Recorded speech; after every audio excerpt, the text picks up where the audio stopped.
Hello, this is Dr. Mahesh Kalyan Shetty, Associate Professor, Department of Civil Engineering, Walchand Institute of Technology, Solapur. In this section, we will discuss about modified Proctor compaction test. The learning outcome will be at the end of this session, students will be able to determine compaction properties of the soil using modified Proctor test. This is the compaction phenomena which has been first identified by Proctor 1933, and he showed that there exists a definite relationship between the soil moisture content and dry density. And this particular moisture content at which a particular soil attains its maximum dry density can be represented. So this is an compaction process, how it takes place from the beginning to the optimum stage. So initially the soil will be like a three-phase system.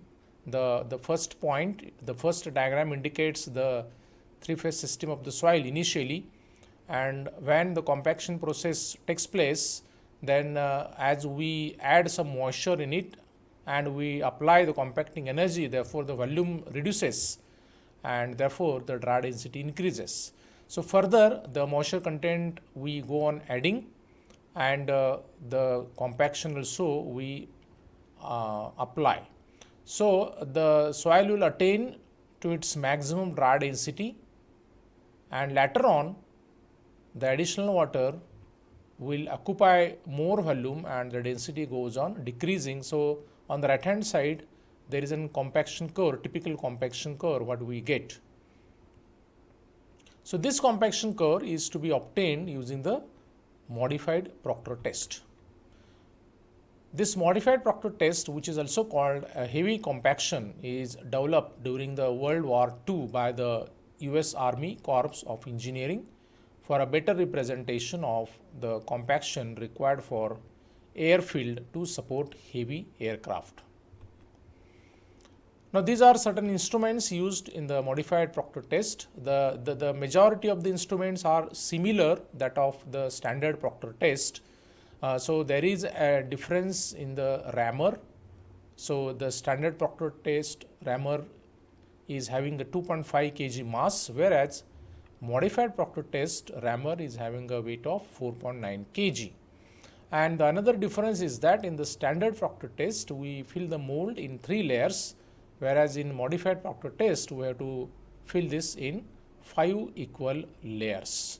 So since we are filling the soil in more layers and also we are applying the more compacting energy, that's why this is called as heavy compaction test. So these are some instruments used in the modified Proctor test. So one is a cylindrical metal mold, okay, having a internal diameter of 10 centimeter and height of almost 12.73 centimeter, resulting into a 1000 ml capacity. Then there will be a base plate at the bottom which is detachable. Then there will be a collar which is to be kept on the top of the mold, and the rammer is similar that of standard Proctor test but with heavy weight and having a higher height of fall. So the rammer is having a mass 4.9 kg and it is been dropped through a height of 450 centimeter. Therefore the total compacting energy transferred is 27,260 kg centimeter per 1000 liter of soil. So in the modified Proctor test we apply the higher compacting energy and we use the heavier rammer of 4.9 kg mass, and let us take a look at this particular comparison in between the standard Proctor test and modified Proctor test. So in the standard Proctor test basically we use a rammer of 2.5 kg, whereas in the modified we have to use a rammer of 4.9 kg. In the standard Proctor we fill it in 3 layers, but in the modified Proctor we have to fill it in 5 layers. So thus there is a difference in the compacting energy. So in the standard Proctor test, the compacting energy is 6065 kg centimeter per 1000 centimeter cube of soil, whereas in the modified Proctor test, this energy is 27,260 kg centimeter per 1000 cc of soil. So you can see here the compacting energy is almost more than 4 times that of the standard Proctor test. So the procedure is like this: almost 5 kg of air dried soil, pulverized soil you have to take, passing 4.75 mm, and then certain quantity of water is to be added, okay, to begin with. And there is a guideline given that the water content may be taken as 4% for coarse grained soil and 10% for fine grained soil. This is a guideline. So for first trial, we have to take a moisture as per this guideline. And then this particular soil is mixed, and this particular soil is filled in the mold and compacted by giving 25 blows of the rammer. And these blows shall be uniformly distributed all over the surface as shown in this figure. So first 4 blows are given, and then subsequently the blows are given one after the other along the periphery. And so that you have to compact this so that the compacted height of the soil is about 1/5 of the mold. Then before putting the second layer, we need to scratch the surface by using a sharp edge tool so that there will be a grip between the layers, and the second, third, fourth and fifth layers are similarly compacted, each layer being given 25 blows. So the last compacted layer should project not more than 6 mm into the collar. After that, collar is removed and then the excess soil is trimmed out so that we get a mold completely filled with soil. So the weight of the mold, base plate and the compacted soil is taken. And once you get the weight, then we can find out the water content. For that, you need to take a certain quantity of soil from the center of the mold, and that is to be kept in oven for water content determination. And simultaneously the bulk density is also to be determined, and knowing the water content and bulk density, we can find the dry density as per the following equations.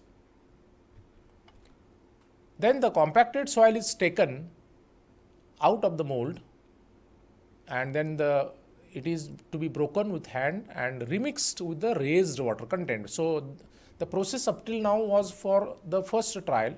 In this way, we have to take a number of trials with the increasing water content. So we have to add some more water now. Usually this interval is taken as 2 to 4%, and you have to repeat the same step for all these particular trials, and ultimately all the trials are plotted on a graph paper, where on x-axis the water content is shown and on y-axis dry density is represented.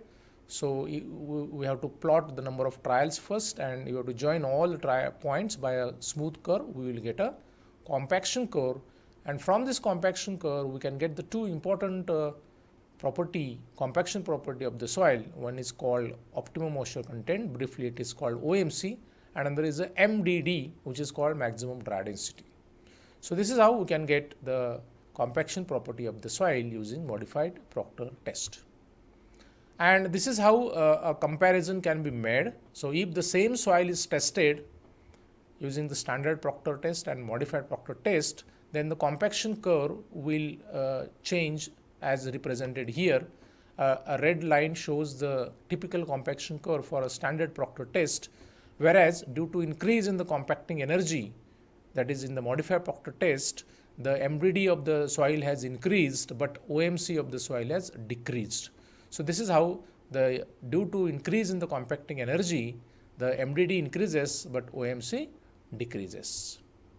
So these are some review questions. So before we close, I request you to take a pause and go through these questions. After you get the answers, you can resume. The first one is, with the increase in the amount of compaction energy, the 4 options are given. You read it carefully. The second question is, the weight of rammer used in modified compaction test is, again the 4 options are given. So these are the answers. The first question is that with the increase in the amount of compacting energy, the optimum water content decreases but maximum dry density increases. So B option is correct. And the second one is the weight of rammer used in IS light compaction test. Sorry, it should be a heavy here. So the option is 4.9. So these are the references used for the presentation. Thank you.